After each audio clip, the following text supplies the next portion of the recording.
I welcome you all to my YouTube channel Insight into Chemical Engineering. In this lecture series, we will solve the unsolved problem of a famous book, Stoichiometry and Process Calculations by K.V. Narayanan. These lectures are helpful for chemical engineering students because process calculations is a core subject for chemical engineering branch. So during lecture, step-by-step solution will be provided. And in this lecture, exercise number 3.71 to 3.74 will be covered. Please like and subscribe for motivation.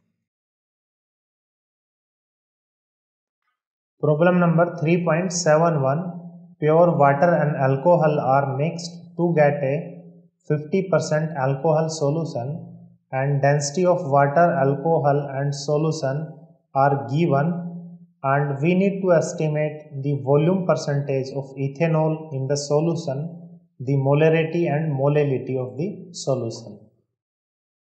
So as per problem, water and alcohol are mixed so that final concentration is 50% alcohol solution, which means 50 gram of alcohol is present in 100 gram of solution. Now we can write 50 gram of alcohol is present in 100 gram of solution. So weight of solution is 100 gram and weight of alcohol is 50 gram. So weight of water will become equal to weight of solution minus weight of alcohol. So we can write the weight of alcohol and weight of water. Now the densities of alcohol and water are given, so we can estimate the volume of alcohol and volume of water. So volume of alcohol will become equal to mass of alcohol divided by density of alcohol. So it will come out as 64.1 ml. Now we can also estimate the volume of water because weight of water is 50 and density of water is 0.998, and we can also estimate the volume of solution, so which will be equal to weight of solution divided by density of solution. Now please do not add simply volume of alcohol and volume of water to get the final volume, because in this case the interaction between alcohol and water are not same, so volume will not be additive. So find out the volume of solution using weight of solution and density of solution. Now in part A, we need to estimate the volume percentage of alcohol. So volume percentage of alcohol will be equal to volume of alcohol divided by volume of solution into 100. So volume of alcohol is 64.1 ml and volumes of solution is 109.41. So it will come out as 58.59%. Now in part B, we need to estimate the molarity of the solution. So we can write the formula for molarity. So molarity will be equal to moles of alcohol divided by volume of solution in liter. Now moles of alcohol can be estimated because weight of alcohol is 50 gram and molecular weight is 46. So moles will become equal to weight of alcohol divided by molecular weight of alcohol, and volume of solution is 109.41 ml. So convert this ml to liter. So molality will come out as 9.93. Now we need to estimate the molality. So molality is estimated as moles of alcohol present in 1 kg of water.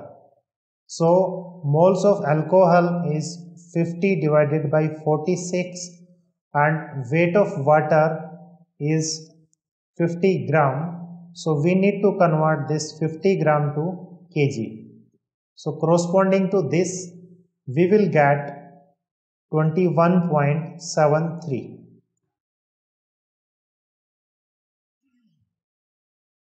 Problem 3.72. A solution of potassium chloride in water contains 384 gram KCl per liter of the solution. The specific gravity of solution is given. Estimate the concentration in weight percentage, mole fraction of KCl, and the molarity of the solution and molality of the solution. Now, as per problem, it is given 384 gram of KCl is present in 1 liter of solution. So we will take this statement as our basis. So weight of KCl is 384 gram and volume of solution is 1 liter. Now specific gravity is given. So using specific gravity, we can estimate the density of solution, and using density of solution and volume of solution, mass of solution can be estimated. And once the mass of solution is estimated, then weight of KCl is known, so weight of solvent can also be estimated. So specific gravity can be written as density of solution divided by density of water. So density of solution will become equal to 1.6 gram per ml. Now mass of solution can be written as density of solution into volume of solution. So this will become 1600 gram. Now we can write weight of KCl is 384 gram and weight of water will be equal to total weight of solution minus weight of KCl. Now in part A, we need to find the weight percentage of KCl. So weight percentage of KCl will be equal to weight of KCl divided by total weight into 100. So total weight of solution is 1600 gram and weight of KCl is 384 gram. So it will come out as 24%. Now in the same way, we can estimate the weight percentage of water. So it will come out as 76%. Now in part B, we need to find the mole fraction of KCl. So molecular weight of KCl is 74.45. Now we can write the moles of KCl will be equal to weight of KCl divided by its molecular weight. Now we can write the moles of water. So moles of water will be equal to weight of water divided by its molecular weight. Now we can write the formula for mole fraction. So mole fraction of KCl will be equal to moles of KCl divided by total moles. So total moles will be moles of KCl plus moles of water. So mole fraction of KCl will become equal to 0.071. Now in part C and D, we need to estimate the molarity and the molality of the solution. For molality, we can write, for molarity, we can write moles of KCl divided by volume of solution in liter. And moles of KCl we have estimated, that is 5.16 mole, and volume of solution is 1 liter. So we can estimate the molarity of the solution and it will become equal to 5.16. Now we can write the formula for molality. So in molality, we need to use the weight of water instead of volume of solution. So we can write the weight of water, which is equal to 1.216 kg. So molarity will become equal to 4.24. Problem number 3.73. Silver nitrate reacts with metallic zinc and depositing silver according to the given reaction. Now 0.05 kg metallic zinc is added to 10 raised to power minus 3 meter cube of silver nitrate, and it was found that all silver in the solution is deposited in metallic form. Some zinc metal is left unreacted. It means all the amount of zinc is not getting reacted, and it is also given the total weight of the unreacted zinc and deposited silver was found to be 0.07 kg. Find the mass of silver deposited and the molarity of the silver nitrate solution. So here we do not know how much amount of zinc is getting reacted in this reaction. So what we can do, we can assume, suppose x kg of zinc is getting reacted. So unreacted amount of zinc will become equal to initial amount minus reacted amount. Now it is also given unreacted zinc plus deposited Ag equal to 0.07 kg. Now unreacted zinc is equal to 0.05 minus x. So we can rearrange equation for deposited Ag. So amount of Ag will come out as 0.02 plus x. Now we can write the molecular weight of zinc and Ag. Now weight of Ag and zinc is known and molecular weight of zinc and Ag is known. So we can find out the number of moles of zinc and Ag. So moles of reacted zinc will be equal to weight of reacted zinc divided by its molecular weight. In the same way, moles of Ag will be equal to weight of Ag divided by its molecular weight. Now as per reaction, we can say that 1 mole of zinc produces 2 mole of Ag. So from this reaction, 1 mole of zinc produces 2 moles of Ag. And we have total moles of zinc is equal to x divided by 65.35. So how much Ag will be produced out of these moles? So Ag produced will be equal to twice of x divided by 65.38. Now already we have estimated the deposited Ag, which is equal to 0.02 plus x, and moles of Ag deposited is equal to 0.02 plus x divided by 107.87 kilomole, and the moles that are coming out of chemical reaction as per our assumption is equal to 2x divided by 65.38. So both moles of Ag should be equal, and we can equate these moles and we can estimate the value of x. So value of x will come out as 0.0087 kg. Now we can estimate the moles of deposited Ag because value of x is known. So we can estimate the moles of deposited Ag. Now in part A, we were supposed to find out the mass of silver deposited. So weight of silver deposited will be equal to 0.02 plus x. So we simply need to put the value of x and it will come out as 0.0287 kg.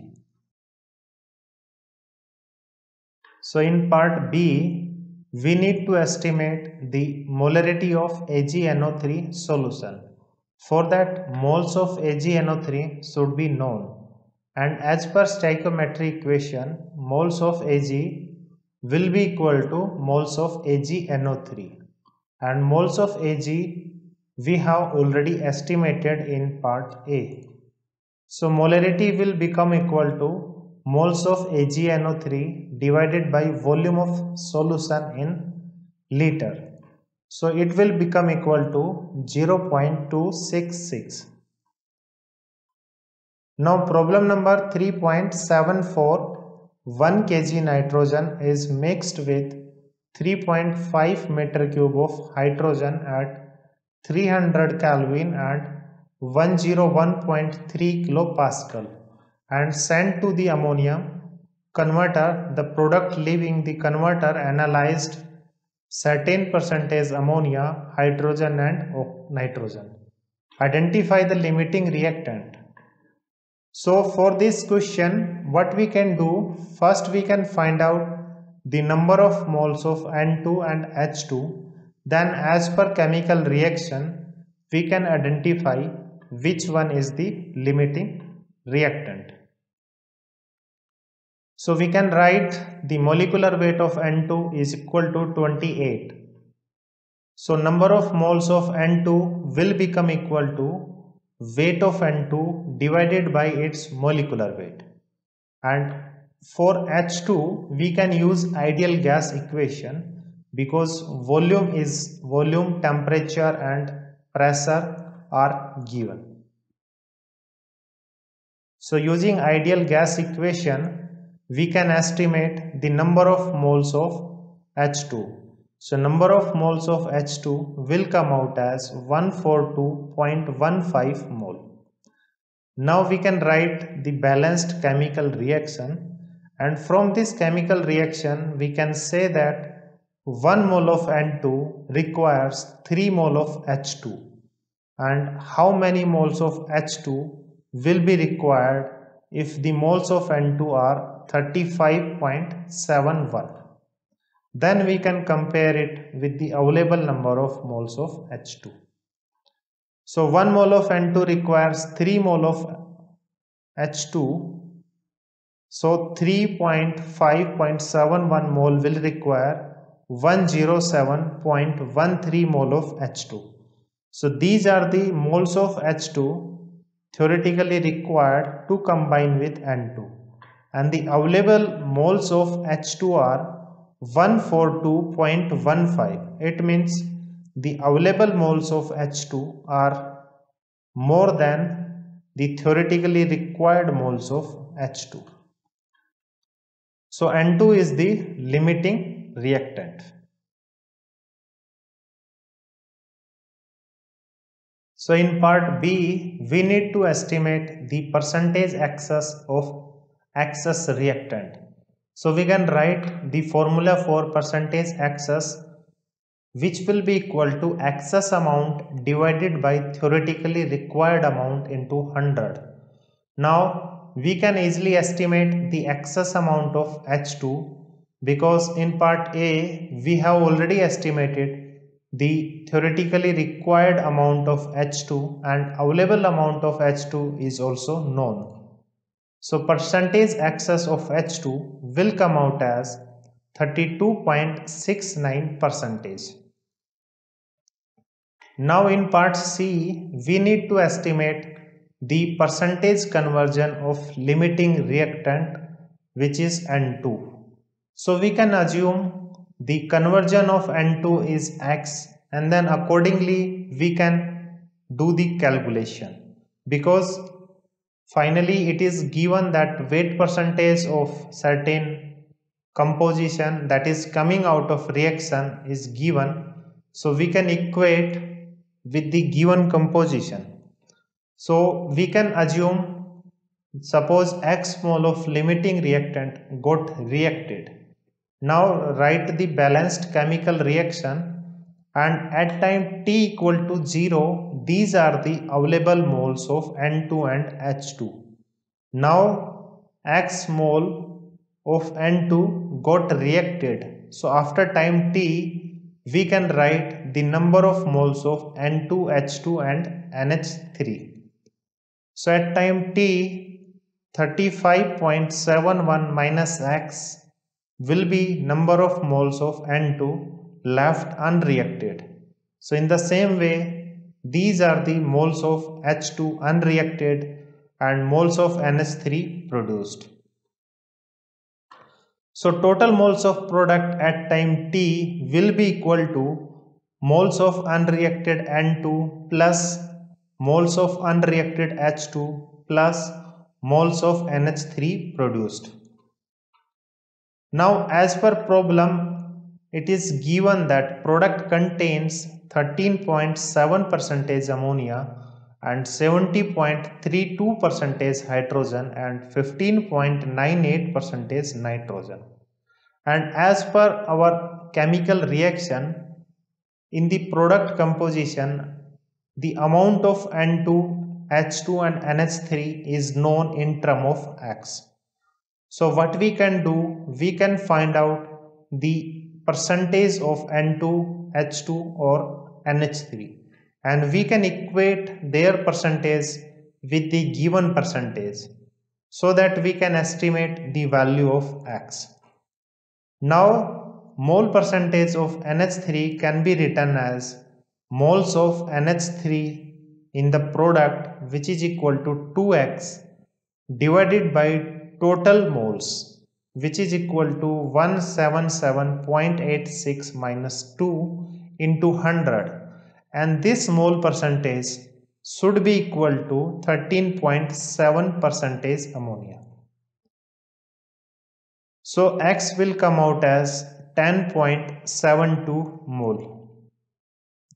Now we can find the percentage conversion of limiting reactant, and it will be equal to moles of N2 reacted divided by moles of N2 fed into 100. So percentage conversion will come out as 30%.